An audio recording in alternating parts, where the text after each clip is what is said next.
Muslim ibn Aqil was the cousin of Imam Hussein, peace be upon him.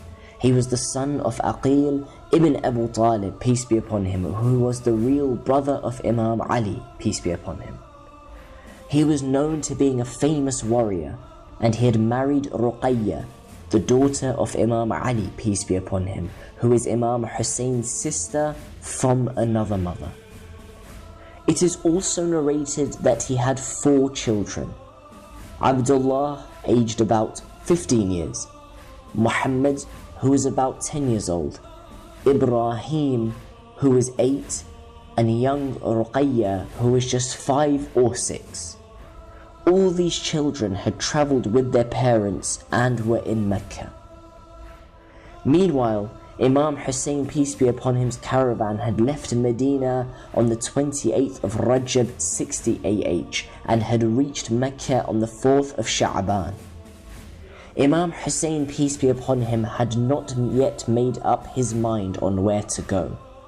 For the time being, he decided to stay in Mecca until the last month of Dhul Hijjah and perform the pilgrimage.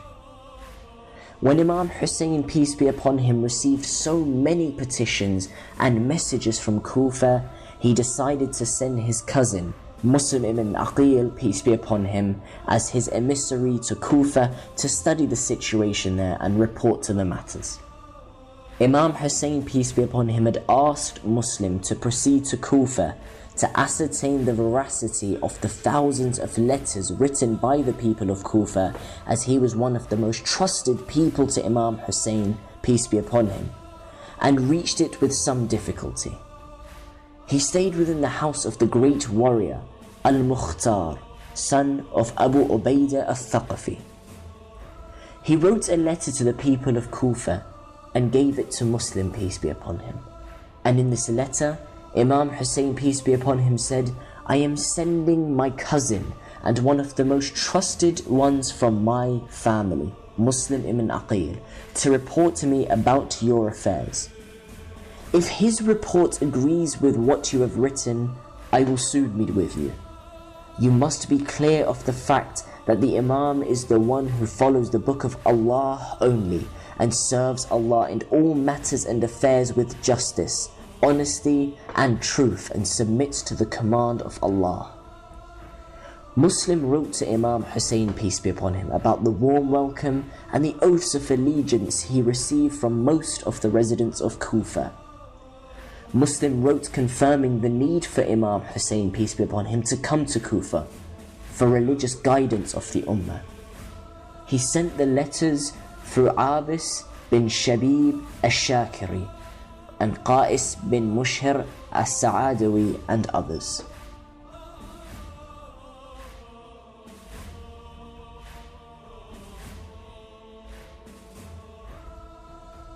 The example of this honorable companion of Imam al-Hussein, Muslim ibn Aqil, is an example that brings back to life so many noble values that we are so much in need of their remembrance and their application in today's life. Muslim ibn Aqil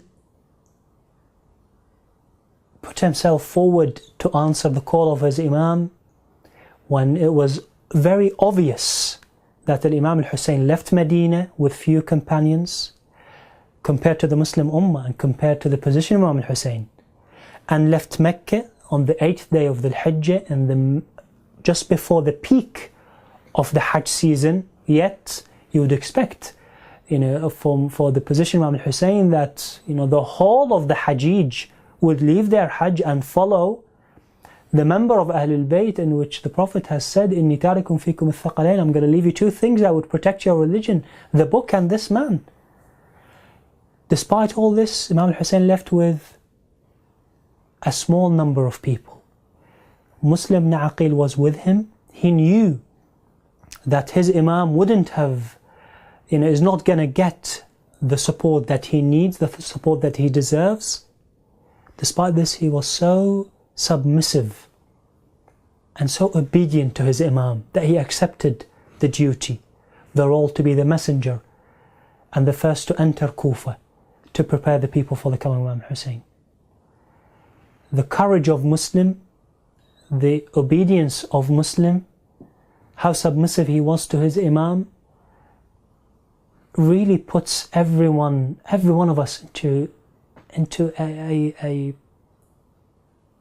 position in which you think, if my Imam would trust me, entrust me with such a mission, that I've heard the Prophet saying that your Imam al-Hussein will be killed, and obviously if your Imam will be killed, then you as well will meet the same end. If I know that my end will be death, will be martyrdom, would I still follow and obey my Imam to the same extent?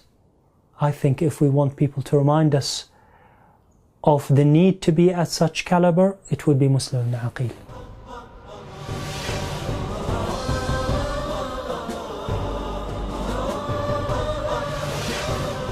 Do you know Muslim ibn Aqil? Yes, Muslim ibn Aqil was the representative of Imam al-Hussein. He was the son of Aqil, who is the brother of Imam Hussein, and he is the one that was sent to Kufa as a representative of Imam al-Hussein to acknowledge and meet those who sent letters to Imam al-Hussein to come to Kufa so that they pay allegiance to him. Muslim ibn Aqil was one of the most respected companions of Imam at the time, and when he went to Kufa, he was met from thousands of the companions of Imam al-Hussein who called onto him. However, as history says, and in a famous hadith, our hearts are with you, but our swords are against you. Ubaydullah ibn Ziyad, who was the governor of Kufa at the time, was able to scare those men in Kufa, and history tells us that in prayer, when he finished leading the prayer, Muslim ibn Aqil, Maghrib and Isha, he turned around to see that everyone had fled, and he was killed in Kufa, and he was basically another representative of the struggle and the sacrifice of Karbala and the sacrifice of Imam Hussein and his companions.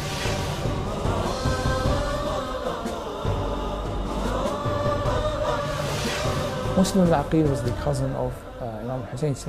He was sent as a messenger by the Imam to the people of Kufa after he received 30,000 letters or signatures saying that we ask you, O grandson of the Prophet, to come to us in Kufa so that we may follow you. We are in need of your guidance. The Imam decided to send out a messenger because he had previously lived in Kufa. He had seen, unfortunately, that the environment sometimes wasn't suitable for leadership, that when Amir al-Mu'mineen was the Khalifa at the time, when he was the leader of the time, the people of Kufa sometimes weren't ready to follow all the commandments of Amir al-Mu'mineen. So Imam Hussein said to them that I will send out the messenger from my family, and he will report to me whether yes, it is right for me to come to Kufa or not. And so Muslim was given this is a difficult task. It wasn't an easy thing to do, and he had to traverse across the desert, and he almost died of thirst getting across the desert towards Basra and towards Kufa. So when he finally entered Kufa and he began to speak to the people and realized yes, they were faithful and truthful, he wrote a letter to Imam Hussein saying, yes, I've come to the people of Kufa, I've seen them, and yes, they are truthful, and you should come and join us in Kufa. At the same time, unfortunately, the government of Yazid found out that Muslim was in Kufa, and they began to send out spies, and they began to send some of the harshest government officials that they had to deal with this presence of Muslim. And one of them was Ubaydullah ibn Ziyad. He was the governor of Basra. He was sent to Kufa to deal with Muslim ibn Aqil. And anyone who supported Muslim, anyone who supported Imam Hussein was either imprisoned or chased out or killed. And we see that Muslim, salamullah alayhi, was one of the people that suffered this fate.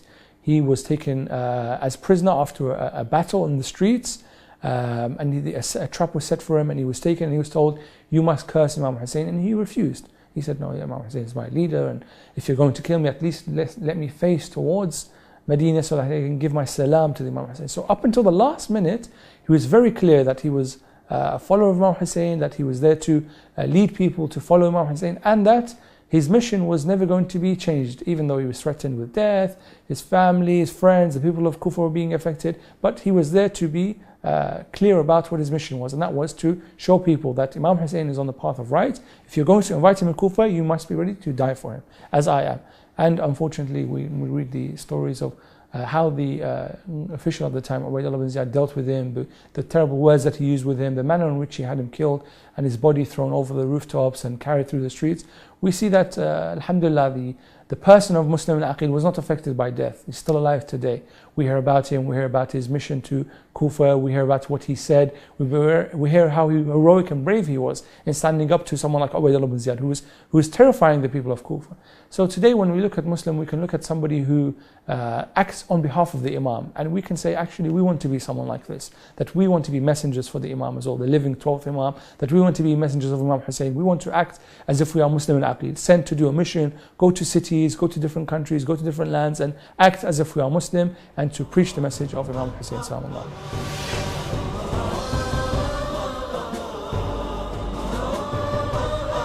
Do you know Muslim bin Aqil? Yes, he was the messenger for Imam al-Hussein alayhi salam, the son of Aqil, who was the brother of Ja'far al-Tayyar, who was also the brother of Imam Ali alayhi salam, and he was the first martyr before this tragedy all began with regards to Karbala.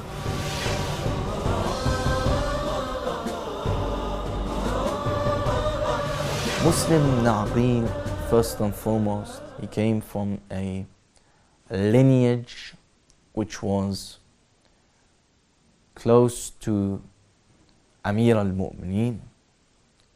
He was the cousin of Imam al-Hussein. His father Aqil was the brother of our holy Imam Amir al-Mu'mineen Ali ibn Abi Talib salawatullah wa salamu alayhi. And his life, he was sincere. He was one of the chosen ones in the sense that Imam al-Hussein sent Muslim ibn Aqil as his ambassador, as his Safir. Hence one of the titles of Muslim ibn Aqil is Safir al-Hussein, the ambassador of Imam al-Hussein.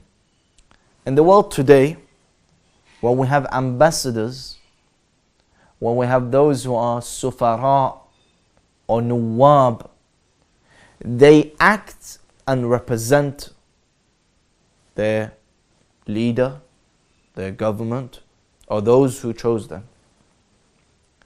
So when Imam al-Hussein chooses from all of the people, from all of the companions, Muslim ibn Aqil, he chooses him as his representative, one who speaks on his behalf, one who speaks those words of truth, one who truly sends the message of Islam to the people of Kufa.